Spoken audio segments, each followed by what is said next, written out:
Good morning, everyone. It's Mary, and it's time for another episode of Monday Morning Leadership Bites. You know, I had a fantastic weekend. It was filled with family and friends. It started out with Bill's parents coming. This was their first time visiting us here, and we had a great dinner. We had a great breakfast. We went to the Montgomery Biscuits game, which is a AAA minor league team here in town, and just had a fantastic time. And then Sunday, I opened my home. I hosted a going away party. I didn't do anything. I just literally opened my home for someone who wanted to have a dinner party for the people. We call them family. These are friends who are family that we've met while we've been here. And I love it when different parts of your life intersect. We often try to leave these relationships isolated. And it's important that they intersect at times. And it was really great to introduce my in-laws to my friends. These are people that are now in our lives, and for them to see that. So I had a really great weekend. But not only that, one of the folks who came over, she served her dish on a plate, and it was called the giving plate. And I said, oh, that's an interesting plate. She goes, yeah, and it's going to stay here. And I said, really? And she goes, yeah, because I think you'll be someone who keeps that cycle going, that you'll give it to someone else. And it'll keep the cycle going. There's a really great little poem on there. And I was really blown away by that. And then the second thing is the couple that is leaving, they're leaving out of state, and they decided they're not taking their dining room table. And they said, we really wanted to go someone who's going to use it. And you're hosting parties all the time, and we think this will be great in your dining room. And it fit right in. And they said you could tell the pride that they put a lot of time picking out this item, and to say, hey, we would like you to have this. It was an honor to be able to do that. So it was just a really overall great weekend. And it made me think that as a leader, we talk a lot about interpersonal skills. And when we talk about that, we're really talking communication. When you look at an interpersonal skills classes, how do you relate to other people in order to communicate at their level? But I think what's more critical as a leader is interpersonal relationships. That relationships are highly important as a leader. They're critical as a leader. They're not only critical to our work and our career success, our trajectory in our career, but they're also overall personal benefits to having strong, healthy relationships. There's tons of research on there that talks about the overall health and well-being of a leader and their ability to have these relationships. There's compelling evidence that we will live longer, that we are healthier, that we're able to cope with stress more, that we have enriched lives. And the vice versa of that, the counterpoint, is that people who live in isolation, and leaders often feel as if they are isolated, that they don't really have anybody they can lean on because they're at the top, or no one will understand, or they feel like they can't open up to their team members or people around them. We've talked about that before. But it leads to decreased immune systems. It leads to depression. It leads to the sense of busyness, that we have no margin in our lives. And these things can lead to high blood pressure. It's just, there's a ton of health vitals that are affected when we don't have relationships, when we don't have margin in our lives, that we can't say, it's actually fatal, that when we can't say, hey, I've got time to take time to those relationships that are important to us.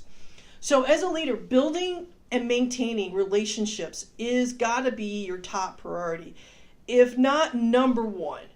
And I'm going to tell you 4 reasons why that is. And one, it fulfills an important need as a leader. As a leader, we've talked in the past about camaraderie and friendships and community. And as a leader, we need to have people around us to help us fill this need inside of us as a leader. We can't do it on our own. And as soon as we think we can, you've missed the point.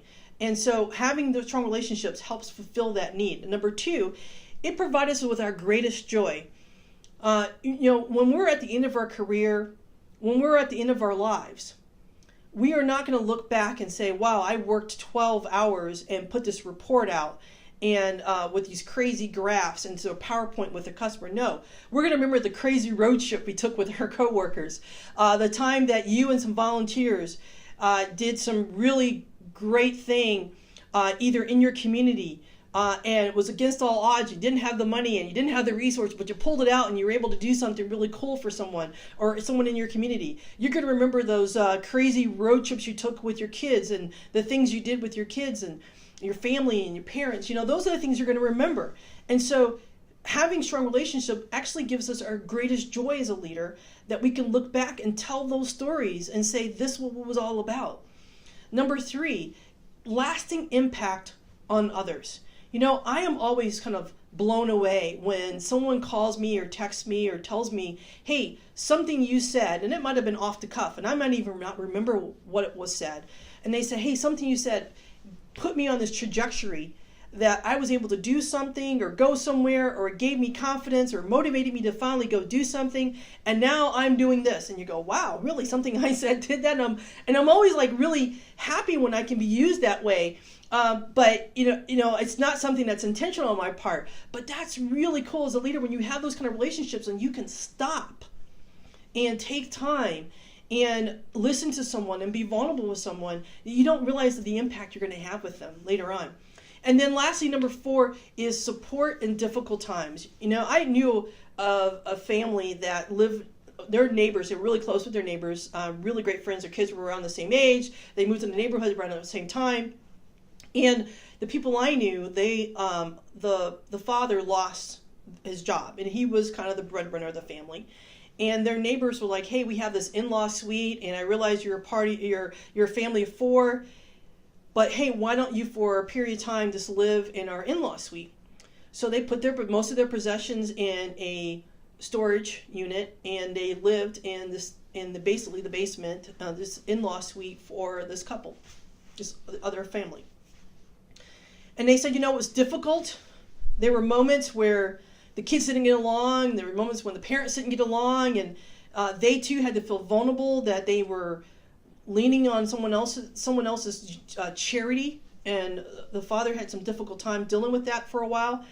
But they said, we wouldn't trade it for anything. Their kids, the 2 sets of kids, got stronger in their relationships. The parents got stronger in their relationships. They were able to help each other out in the time of need.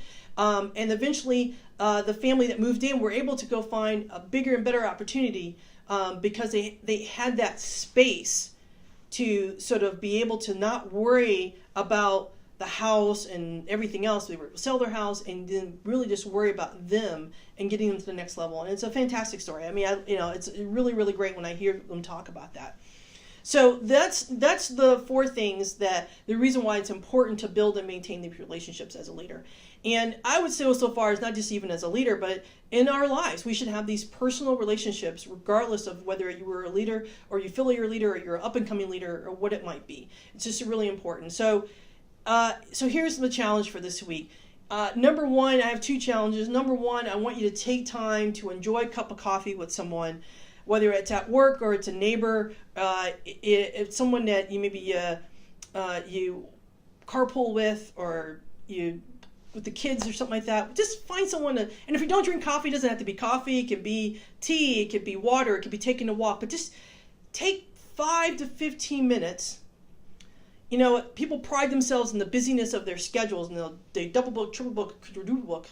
And I always feel sad when people are like that. And I've had times when I've been double booked and triple booked, and I think this is nuts, and something's got to go, and I'll rearrange my schedule so that it's not that way. That should not be the norm.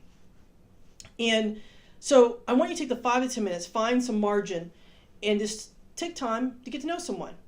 And then number 2 is I want you to reach out and connect with someone that maybe you haven't talked to in a while. Maybe this person, don't wait until that person is in a serious situation. Don't wait till that person is at the end of their life and you go, wow, I wish I'd spent more time with that person. I want you to reach out now and just think about the maybe 1, 2, 3, 4 people that you can reach out and connect with, and really connect with them and just say, hey, how's it going? So those are my 2 challenges for you. So, as always, number 1, if you could like the video, if you're watching it, if you could like the video, that would be great. It provides me with feedback of whether or not these videos are things that you like, as well as provide me with comments of what you think about personal relationships. These things are feedback monitors for me about whether or not these topics are great. You wanted me to continue on there, and if you've got topics you want me to talk about, definitely put something in the comments. And then also share the video. These videos are on YouTube and on Facebook, and so regardless if someone they're not on social media, but they can receive a link to YouTube. either way, share the video. It's really great. Someone needs to hear this message, and I can only reach out to so many people. So I need your help and to share it. Again, I'm not doing this for any other reason than to bring positiveness into the world and do something I'm really passionate about and share it with people that I know, love, and care about, and that's you.